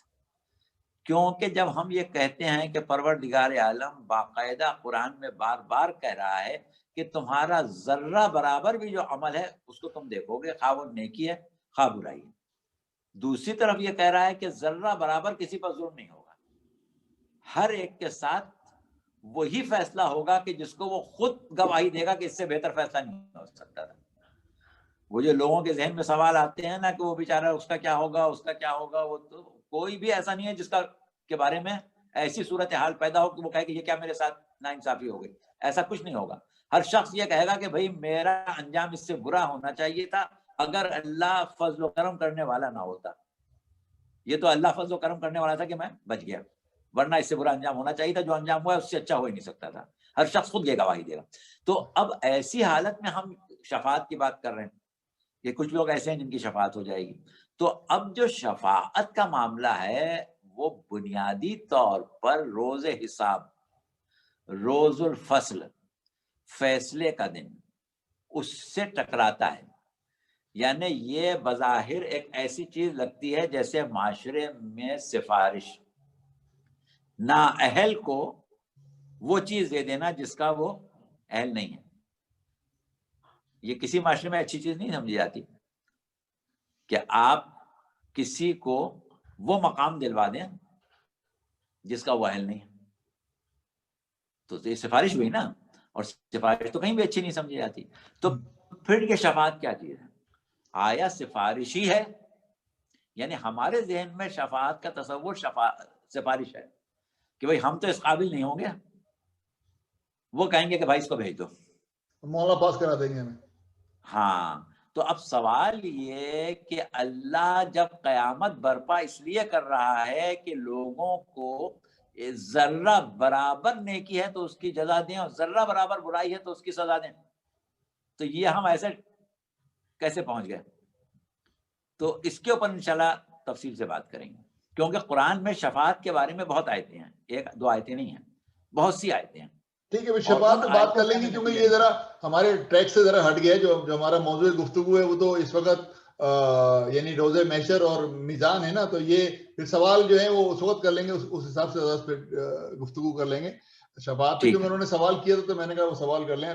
اچھا، ایک سوال جو اور بھی ہے میزان کے حوالے سے کہ اگر حضرت علی کی شخصیت جو ہے وہ میزان ہے ہمارا کہ ہم اس کے اگینسٹ ہم کو میجر کیا جائے گا، تو کیا چینی اور جاپانی اور جو لوگ رسول خدا اور حضرت علی سے پہلے آ چکی ہیں قومیں، ان کے لیے بھی حضرت علی میزان ہوں گے؟ تو وہ تو ایسے ہی ہو جائے گا کہ میں نے امتحان دے دیا پہلے اور پرچہ مجھے دیا جائے گا بعد میں کہ یہ پرچہ ہے آپ کا. دیکھیے بات یہ ہے کہ ہم نے امیر المومنین علیہ السلام کے میزان الاعمال ہونے کی بنیاد اس حدیث کو قرار دیا جس میں اللہ نے کہا کہ اے بنی آدم، ہم نے کائنات کی ہر شے تیرے لیے پیدا کی اور تجھ کو اپنے لیے پیدا کیا. تو اس میں صرف امت محمدی ہی مخصوص نہیں ہے، یعنی جناب آدم کی جتنی بھی اولاد ہے جس زمانے سے ہوئی ہے، ہر شخص کو اللہ نے اپنے لیے پیدا کیا. اب جب سب کو اپنے لیے پیدا کیا ہے اور سب کا مقصد تخلیق جو ہے وہ انسانی ہے، وہ عبادت ہی ہے. وما خلقت الجن والانس کہا ہے، یہاں پر بھی خالی امت محمدی کی بات نہیں ہے. تمام جنوں کو، تمام انسانوں کو جب بھی پیدا کیا عبادت ہی کے لیے پیدا کیا اور سب کو اپنے لیے پیدا کیا گیا. تو اس اعتبار سے اگر ہم دیکھتے ہیں تو بنیادی طور پر تو سب کا میزان ایک ہی ہونا چاہیے، الگ الگ نہیں ہونا چاہیے، کیونکہ سب اسی ایک ہی اللہ کے لیے پیدا ہوئے ہیں نا، اور سب کا مقصد اسی اللہ تک پہنچنا ہے. تو ایک ہی ہونا چاہیے اصولی طور پر. لیکن یہاں پر ذہنوں میں یہ سوال ابھرتے ہیں کہ جن کا زمانہ اس وقت گزر گیا جب بظاہر امیر المومنین کی ولادت ہی نہیں ہوئی تھی، تو اب وہاں پر ہمیں پھر بہت پیچھے سے چلنا پڑتا ہے کہ آیا انبیاء نے تعارف کرایا تھا، کس شکل میں کرایا تھا، کس انداز میں کرایا تھا، اور ان کے اور اپنی امتوں کے درمیان کیا تعلق قائم کر کے دیا تھا، اس کے اوپر ہمیں جانا پڑے گا. دوسری چیز ایک یہ ہے کہ قرآن میں پروردگار عالم نے تمام انبیاء کے بارے میں کہا ہے کہ وَإِذْ أَخَذَ اللَّهُ مِيثَاقَ النَّبِيِّينَ لَمَا آتَيْتُكُم مِّن کِتَابٍ وَحِکْمَةٍ ثُمَّ جَاءَكُمْ رَسُولٌ مُصَدِّقٌ لِّمَا مَعَكُمْ لَتُؤْمِنُنَّ بِهِ وَلَتَنصُرُنَّهُ. یہ 81 آیت ہے، 81 سورہ آل عمران کی، کہ اس وقت کو یاد کرو کہ جب ہم نے تمام انبیاء کو کتاب اور حکمت میں سے کچھ دیا تھا تو ان سے یہ عہد لے لیا تھا کہ جب وہ آخری رسول جو تمہاری تصدیق کرنے والا ہے وہ آئے گا تو تم لوگ لازماً اس پر ایمان بھی لاؤ گے اور اس کی مدد بھی کرو گے. تو جب انبیاء پر پیغمبر اسلام کی نصرت کو واجب کیا تو وہاں پر ایک سوال یہ پیدا ہوتا ہے کہ ذاتی طور پر انبیاء پر واجب تھا یا امتوں پر بھی واجب تھا. تو یہ پھر ایک تفصیلی بحث ہے جو ہماری اس وقت کی گفتگو سے باہر نکل جائے گی، اس لیے اس وقت آج اس کو رہنے دیں. لیکن بہرحال یہ سوال جو ہے اس کے جواب کو آپ اس تناظر میں دیکھیں گے تو کچھ نہ کچھ نتیجہ نکال لیں گے. ٹھیک ہے. اچھا، اب جو ہے وہ کچھ اور بھی سوالات تھے جو کہ موضوع سے یعنی متفرق سوالات تھے، تو وہ میں دوبارہ آپ سے پوچھ لیتا ہوں. ایک سوال کیا تھا افشان صاحبہ نے امریکہ سے کہ ایک روایت کہیں انہوں نے یہ سنی ہے اور ظاہر ہوگی بھی کہ جن لوگوں کی یہ خواہش تھی کہ وہ امام زمانہ کے ساتھ موجود ہوں اور ان کا انتقال ہو چکا ہے، تو کیا وہ واپس آئیں گے؟ اور اگر وہ واپس آئیں گے تو کیا وہ اپنے مادی جسم سے آئیں گے یا وہ برزخی جسم کے ساتھ آئیں گے امام زمانہ کی مدد کرنے کے لیے؟ اور آئیں گے بھی کیا مدد کرنے کے لیے؟ جی ہاں، یہ ہم نے ابھی جیسا کہ کہا کہ ہمارا ایک موضوع عقیدہ رجت رہ گیا ہے، وہ یہی ہے کہ جب سے پروردگار عالم نے پیغمبر اسلام صلی اللہ علیہ وسلم کو مبعوث کیا، اس وقت سے نہیں بلکہ ہر نبی کی بعثت کے وقت سے نصرت پیغمبر اسلام ہر نبی پر واجب ہوئی. اب جب پیغمبر اسلام کی بعثت ہو گئی تو امت پر واجب تھا کہ وہ آپ کی نصرت کریں، آپ کی مدد کریں، اور ایسی مدد کریں جو مدد کرنے کا حق ہے. اس کے بعد جب پیغمبر اسلام کی ظاہری طور پر دنیا سے وفات ہوئی تو اب ہر زمانے کے امام کا یہ حق ہے کہ اس کی نصرت کی جائے. ہر مومن کے اوپر واجب ہے نصرت امام، بلکہ حقوق جو ہیں رسول کے اور امام کے اس میں کچھ آپ ترتیب دے سکتے ہیں اس اعتبار سے کہ سب سے پہلا ان کا حق ہے معرفت، یعنی رسول کی امام کی معرفت حاصل کرنا ان کا حق ہے. اگر آپ نے نہیں کی تو گویا ان کے حق میں کوتاہی کی. اسی طریقے سے ان کی نصرت ان کا حق ہے، اسی طریقے سے ان کی مودت ان کا حق ہے، اسی طریقے سے ان کی اطاعت ان کا حق ہے.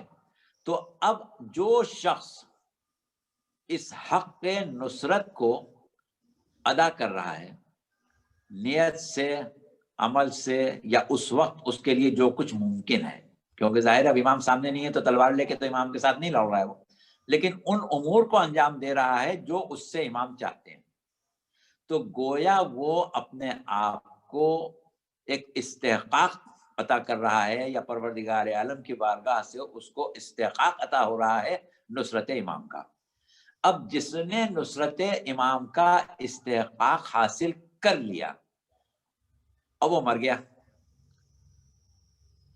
جب امام کا ظہور ہوگا تو ظاہر ہے کہ وہ استحقاق اس کا اللہ پر واقع ہے، اور اللہ صاحب قدرت ہے، قادر مطلق ہے، اس کے لیے کوئی بڑی بات نہیں ہے کہ اس حق کی ادائیگی کے لیے اسے دنیا میں دوبارہ زندگی عطا کر دے۔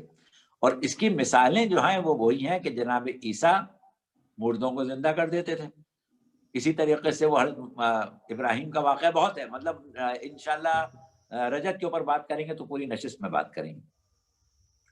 اچھا، ایک ان کا زرین کا ایک سوال تھا یہ میزان کے بارے میں، کہ جو لوگ غیر مسلم ہیں یا جو ولایت پہ یقین نہیں رکھتے اور لیکن وہ ہیں بہت نیک لوگ، تو وہ ان کا جو حساب کتاب ہے یا ان کے جو جنت میں جانے کا امکان ہے، یا جس طرح کے غیر مسلم ہیں لیکن مودت علی رکھتے ہیں جیسے کہ حسینی برہمن وغیرہ ہیں، تو ان لوگوں کا جب حساب کتاب ہوگا تو ان کا میزان کیا ہوگا؟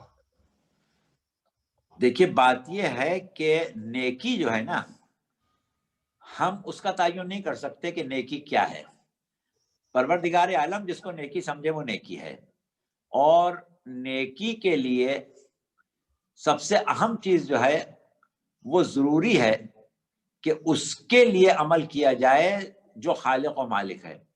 جیسے مثال کے طور پر آپ کا ہم سے کوئی ایسا تعلق ہے، یا آپ نے کوئی مقابلے کا اعلان کیا ہے اور اس میں لوگوں کے ناموں کا اندراج کیا ہے، رجسٹریشن کیا ہے، اور اس میں ہم بھی شامل ہیں۔ اب اس کے بعد آپ نے کہا کہ بھائی یہ ہم سوال کر رہیں گے، یہ اس کا امتحان لیں گے، اب جو اس میں پاس ہوگا ہم اس کو یہ انعام دیں گے۔ تو یعنی آپ سے وابستگی بنیادی چیز ہوئی، رجسٹریشن یا جو بھی آپ اس کو نام دیں وہ بنیادی چیز ہوئی۔ اب اگر ہم اس وقت کامیاب ہو گئے آپ کے امتحان میں، تو پھر اب ہمارا حق ہے کہ آپ ہمیں انعام دیں جس انعام کا آپ نے اعلان کیا ہے۔ لیکن ایک شخص ہے جو آپ کے اس میں شامل ہی نہیں ہوا، آپ کے پاس اس نے رجسٹریشن ہی نہیں کرایا، آپ کے اس جو کمپٹیشن تھا اس کا ممبر بنا ہی نہیں، اپنے گھر میں بیٹھے بیٹھے اس نے والا کام کر لیا، وہ پرچہ حل کر دیا، تو اب اس کا حق نہیں بنتا کہ آپ سے آ کے انعام مانگے۔ بس یہی چیز ہے کہ جو ایک مرتبہ اللہ کا بندہ اس معنوں میں بن گیا کہ اللہ کے دین کو اختیار کیا، تو وہ تو سمجھے رجسٹرڈ ہو گیا، اس کے عمل کا تو صلہ دینا اللہ پر واجب ہو گیا۔ لیکن جس نے اس کو قبول ہی نہیں کیا، اس کے عمل کا صلہ اللہ اپنی کریمی کی وجہ سے دے دے وہ ایک الگ مسئلہ ہے، لیکن اس کو وہی صلہ دے جو ماننے والے کو دیا تھا، یہ انصاف کے خلاف ہو جائے گا۔ نہیں، لیکن اس نے اللہ کو قبول نہیں کیا اس طریقہ کار سے جس طریقہ کار سے میں نے مسلمان نے شیعہ نے اللہ کو قبول کیا ہے، لیکن وہ ایشور کہتا ہے یا بھگوان کہتا ہے، تو اللہ کو تو اس نے مان رکھا ہے، اور ولایت علی بھی رکھتا ہے۔ وہ امام حسین سے لڑنے کے لیے اس نے 7 بیٹے بھی اپنے بھیج دیے ہندوستان سے۔ تو دیکھیے بات یہی ہے کہ امام حسین سے اس نے محبت کی، یا امیر المومنین سے محبت کی، یا اس نے ان کے لیے کوئی عمل انجام دیا، تو اس جذبے کے ساتھ دیا نا کہ ان کو کوئی مقام ہے اس کی نظر میں ان کا، تو ظاہر ہے کہ جو بھی مقام اس کا ہے، اب اگر وہ اللہ نہیں کہتا ایشور کہتا ہے اور ایشور کی حجت سمجھتا ہے، اگر وہ کوئی اور لفظ استعمال کرتا ہے گاڈ کہتا ہے اور اس کو گاڈ کی حجت سمجھتا ہے، تو اس سے تو کوئی فرق نہیں پڑے گا، لیکن ان کی وہ معرفت جو اللہ کے حوالے سے ہے اس کو نہیں سمجھتا ہے، تب بھی یہ بات اپنی جگہ ہے کہ محبت اہل بیت باہر ضائع نہیں جاتی، چاہے کسی کی بھی ہو، ٹھیک ہے۔ اس کے اچھا عمل ایک کے اعتبار سوال، سے اس کو جزا دو۔ ٹھیک ہے، اچھا ایک سوال یہ کیا تھا خاتون نے یہاں سے وینکوور سے، کہ وہ کون سے گناہ ہیں جن کی سزا ہمیں دنیا میں مل جائے گی، اور وہ کون سے گناہ ہیں جن کی سزا آخرت میں ملے گی؟ بات یہ ہے کہ دنیا میں گناہوں کی سزا ملنا، کیونکہ بنیادی طور پر دنیا جو ہے وہ دار الآزمائش ہے، دار الجزا نہیں ہے، لہٰذا دنیا میں جو سزا ملتی ہے وہ ایک قسم کا رد عمل ہوتا ہے، ریئیکشن ہوتا ہے ایکشن کا، اور وہ بہت کم ہوتا ہے بنسبت اس سزا کے جو آخرت میں ملے گی، وہ اصلی سزا ملنا ہے۔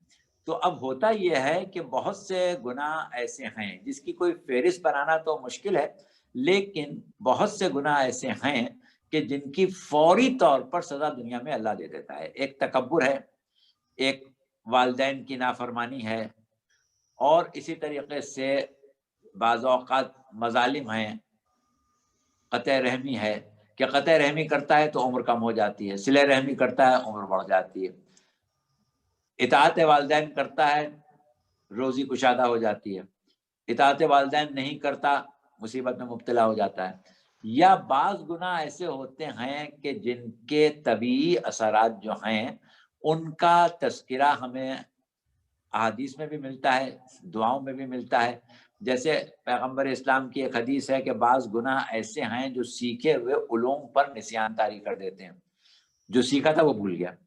اچھا، بعض گناہوں کا تذکرہ دعائے کمیل میں امیر المومنین علیہ السلام نے کیا ہے، اللہم اغفر لی الذنوب التی تحت کل اسم، اللہم اغفر لی الذنوب التی تنزل البلاء، اللہم اغفر لی الذنوب التی تحبس الدعاء۔ اس طرح کے ہم بیچ بیچ سے جملے چھوڑ کے پڑھ رہے ہیں، یعنی تسلسل سے نہیں پڑھ رہے ہیں، لیکن یہ کہ اس میں یہی چیزیں ہیں کہ پروردگار ان گناہوں کو بخش دے کہ جو امیدوں کو منقطع کر دیتے ہیں، تختہ الرجا، ان کو معاف کر دے کہ جو عزت پر بٹا لگا دیتے ہیں، ان کو معاف کر دے جو دعاؤں کو قبول ہونے سے روک لیتے ہیں، ان کو معاف کر دے کہ جو اور بہت سی چیزیں جس پہ تذکرہ کیا۔ تو اس کا مطلب یہ ہے کہ گناہ ایسے ہیں کہ جن کی وجہ سے دعاؤں کی قبولیت موقوف ہو جاتی ہے، تو وہ ظاہر دنیا میں ہی سزا مل رہی ہے۔ بعض گناہ ایسے ہیں کہ جس کی وجہ سے انسان کی عزت خطرے میں پڑ جاتی ہے، وہ دنیا کے ہی کیے ہوئے گناہ ہیں۔ تو اس طرح بہت سے گناہ ہیں، البتہ اس کی ایک فہرست بنانا کہ اس والے سے یہ ہوگا، اس والے سے یہ ہوگا، یہ پھر ایک الگ مسئلہ ہے۔ نہیں ٹھیک ہے، کہ مجھے نہیں پتا کہ میرے کس گناہ کی سزا، یہ جو میرے ساتھ ہو رہا ہے وہ میرے کس گناہ کی سزا ہے، لیکن اللہ میں یہ تو پتا ہے نا کہ کس ایکشن کا ریئیکشن اس نے دیا، تو پھر وہ وہاں تو کاؤنٹ نہیں ہوگا نا آخرت میں، تو وہ گناہ تو ڈیلیٹ ہو جائے گا میرے اعمال سے، جس کی مجھے سزا بات یہ ہے کہ جس دنیا میں۔ گناہ کی سزا دنیا میں کسی مومن کو مل جائے وہ گناہ ختم ہو جاتا ہے۔ ایک چیز یہ کہ پروردگار عالم اس کو ویسے ہی معاف کر دے، بعض نیکیوں کی وجہ سے اللہ بہت سے گناہوں کو معاف کر دیتا ہے۔ وہ جو آیت ہے نا کہ ہر گناہ معاف ہو سکتا ہے سوائے شرک کے، تو وہ اس کا توبہ سے تعلق نہیں ہے، توبہ کر کے تو مشرک بھی مسلمان ہو جاتا ہے، لیکن وہ گناہ کہ جن کی طرف ہماری توجہ نہیں تھی لیکن ہماری نیکیوں کو اللہ نے اس طرح قبول کیا کہ ان کو معاف کر دیا۔ بعض نیکیاں ایسی ہوتی ہیں یا بعض اعمال ایسے ہوتے ہیں کہ وہ جو گناہ ہے وہ بھی نیکی ہو جاتے ہیں، یعنی گناہ نیکیوں میں بدل جاتے ہیں۔ تو اس کی بہت سی مثالیں ہیں، جس میں ایک خاص مثال یہ ہے کہ توبہ جو ہے وہ ایک عبادت ہے۔ توبہ کے معنی رجوع کرنے کے ہیں، پلٹنے کے ہیں، کہ ایک شخص جب گناہ کرتا ہے تو اس کا جو رشتہ ہے اللہ سے اس میں ایک رکھنا پڑ جاتا ہے۔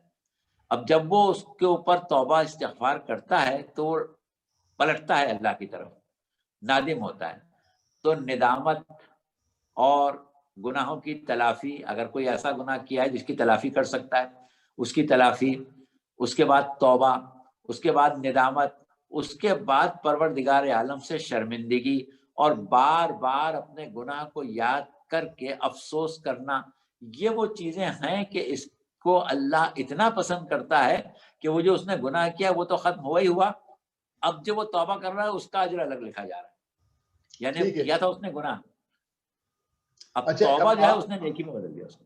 ٹھیک ہے، آپ نے ذکر کیا صلہ رحمی کا، اب یہ یہاں پہ سوال ایک آیا تھا ہمارے پاس حقوق العباد اور حقوق اللہ کے متعلق، کہ اگر میں نے حقوق العباد میں کہیں کوتاہی میں نے کری ہے تو کیا میں 2 رکعت نماز پڑھ کے اس کوتاہی کو میک اپ کر سکتا ہوں اس کوتاہی کے لیے؟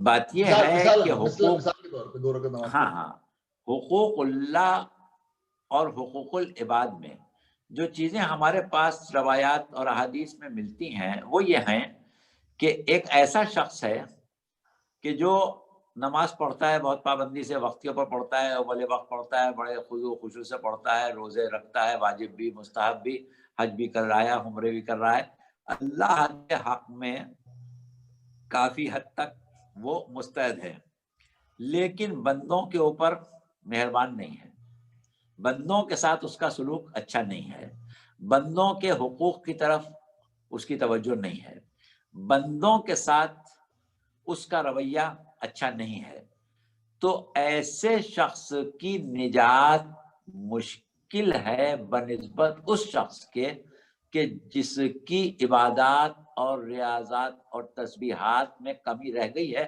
لیکن بندوں کے ساتھ وہ بہت اچھا ہے، یعنی اخلاق میں اس کی جو کیفیت ہے وہ بہت زیادہ اچھی ہے، تو اس کی نجات کا امکان نسبتاً زیادہ ہے۔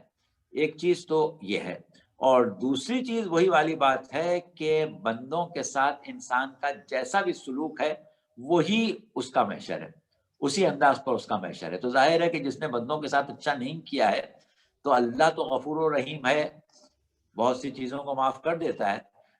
اب یہ جو آپ نے سوال کیا کہ 2 رکعت نماز، تو بات یہ ہے کہ بعض اوقات ہم اپنے کسی کیے ہوئے گناہ پر نادم ہوتے ہیں، مثلا کبھی کسی کا ہم نے دل دکھایا تھا، کبھی کسی کے ساتھ ہم نے زیادتی کی تھی، کیونکہ یہ وہ معاملات ہیں کہ جو جیسے شریعت کے تمام احکامات جو ہیں وہ بالغ و عاقل کے اوپر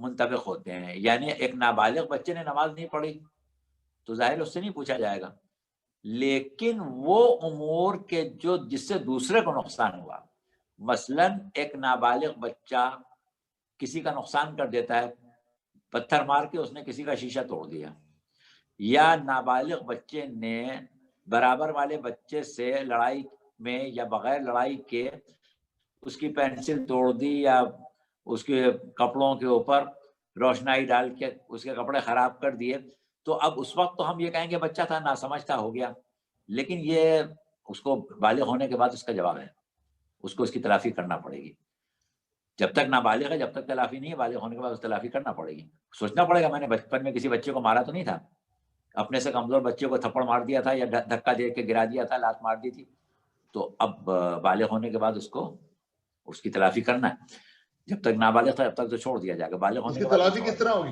اس کی تلافی کیسے ہوگی؟ میں تو یہاں کے کینیڈا وہی میں، ہم نے بچہ کہا تو کہ پاکستان اس میں رہ گیا۔ قسم کے جو وہی ہم نے کہا کہ اب اس قسم کے جو گناہ ہیں اس کے لیے 2 چیزیں ہوتی ہیں، رد مظالم اس کو کہتے ہیں، یعنی ایسے گناہوں کو اپنے نامہ اعمال سے نکالنے کے لیے ہمیں وہ اعمال انجام دینا ہوتے ہیں جنہیں ہم کہتے ہیں رد مظالم۔ اب رد مظالم میں پہلی چیز جو ہے وہ تو یہی ہے کہ آپ مستحب عبادات کریں، اور ان عبادات کو کا ثواب اس کو، اگر ابھی وہ آپ سے اس کا تعلق نہیں ہے، واسطہ نہیں ہے، آپ کو نہیں معلوم وہ کہاں ہے، بچپن میں اسکول میں مارا تھا، اب خدا جانے وہ کہاں ہے، تو آپ نے اس کے لیے وہ کر لیا، یا آپ نے اس کے لیے صدقات دے دیے، جتنے بھی صدقات آپ اس کے لیے دے سکتے ہیں دے دیں، اب ابھی تو کچھ نہیں ہوگا، لیکن محشر میں جب اپنا حق مانگے گا تو وہ جو آپ نے نیکیاں کی ہیں وہ آپ کے اپنے عمل کے علاوہ ہیں، جو خاص طور سے آپ نے اسی کے لیے کی ہیں، تو اس سے آپ نمٹا سکتے ہیں اس کو۔ اچھا اچھا اچھا، ٹھیک ہے۔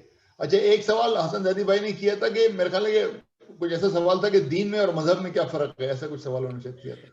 دین جو ہے وہ ایک کامل چیز ہے جس میں عقیدہ بھی شامل ہے، جس میں نظریات بھی شامل ہیں، جس میں عبادات بھی شامل ہیں، جس میں معاملات بھی شامل ہیں، جس میں اخلاقیات بھی شامل ہیں، ہر چیز اس میں شامل ہے، لیکن اب اس پر عمل کرنے کے لیے انسان کو کوئی طریقہ اختیار کرنا پڑتا ہے۔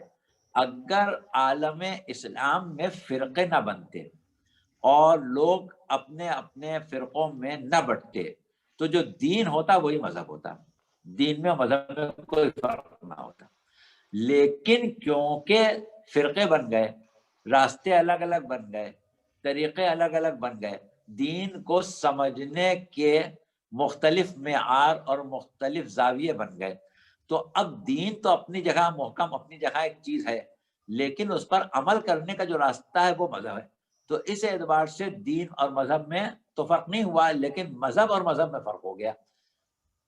تو اب ایک شخص دین میں ہے نماز پڑھو، ہر شخص مان رہا ہے کہ ہاں نماز پڑھنا ہے، لیکن نماز پڑھنے کا طریقہ جو ہے وہ مذہب ہے.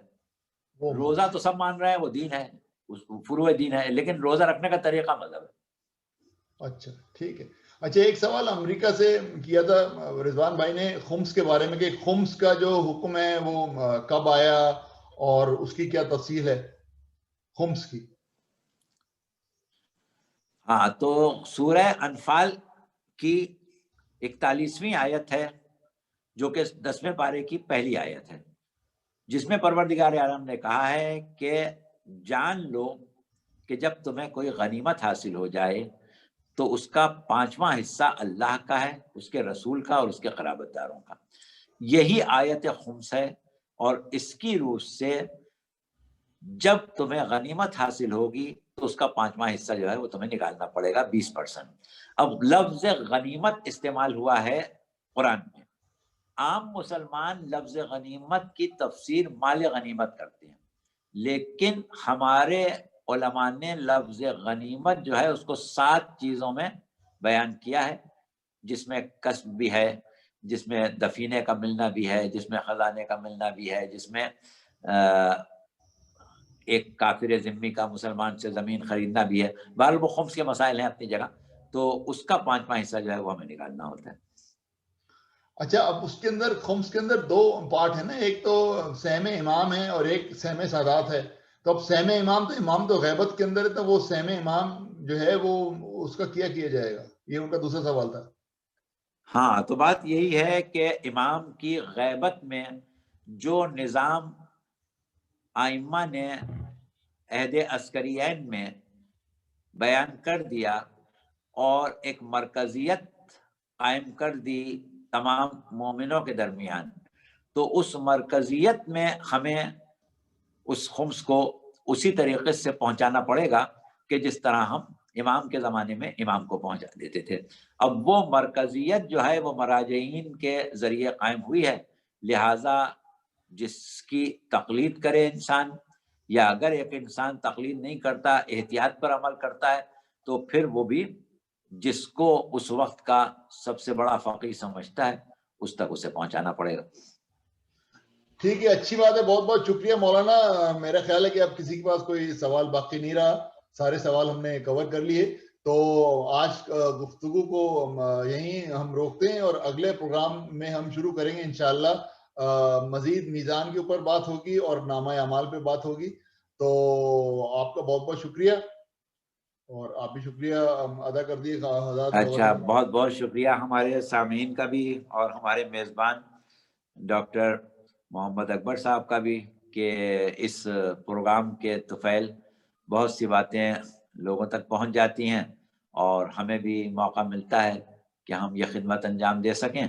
پروردگار ہمارے تمام سامعین کی بھی توفیقات میں اضافہ کرے اور ہمارے میزبان کو بھی صحت تندرستی اور ان کی توفیقات میں زیادہ سے زیادہ اضافہ کرے، تاکہ ہم انشاءاللہ کسی قابل ہو جائیں کہ ہم دین کی خدمت کر رہے ہیں. شکریہ بہت بہت. بہت بہت